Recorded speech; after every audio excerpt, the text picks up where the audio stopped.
இப்போ நம்ம இந்த வீடியோவில் என்ன பார்க்க போகிறோம்னா நாட்டுக்கோழி முட்டை அடை வைக்கிறது தான். வீட்டில் பசங்கள்லாம் வந்து கோழி குஞ்சு வளர்த்தணும்னு ரொம்ப ஆசைப்பட்டாங்க.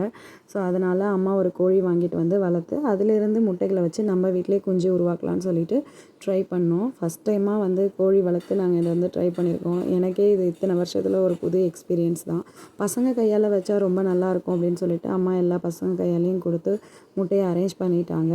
பசங்களாம் ரொம்ப ஆர்வமாக இருக்காங்க. எனக்கு அதை விட ரொம்ப ஆர்வமாக இருக்குது, கோழி குஞ்சு எப்படி வரப்போகுது அப்படின்னு சொல்லிட்டு.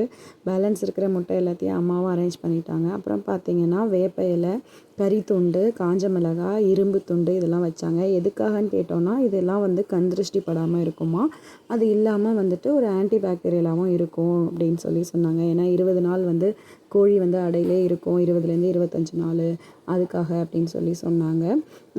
இது எல்லாமே எங்கள் அம்மாக்கிட்டேருந்து நான் வந்து கற்றுக்கிட்டேன். ஏன்னா எனக்குமே இதை பற்றி ஒன்றுமே தெரியாது.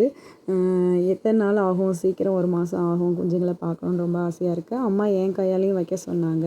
ஸோ அதனால் மீதி இருக்கிற முட்டை எல்லாத்தையுமே நானுமே அரேஞ்ச் பண்ணிட்டேன். எப்படி வைக்கிறதுன்னு தெரியல, ஏதோ ஓரளவுக்கு வச்சு அரேஞ்ச் பண்ணியாச்சு. இந்த கோழியை தான் நம்ம அடை வைக்க போகிறோம். எத்தனை கோழி குஞ்சு கிடச்சிது என்ன இதுன்னு அடுத்த வீடியோவில் பார்க்கலாம். இந்த வீடியோ உங்களுக்கு பிடிச்சிருந்துச்சுன்னா லைக் பண்ணுங்கள், ஷேர் பண்ணுங்கள், நம்ம சேனலை சப்ஸ்கிரைப் பண்ணிக்கோங்க. தேங்க்யூ.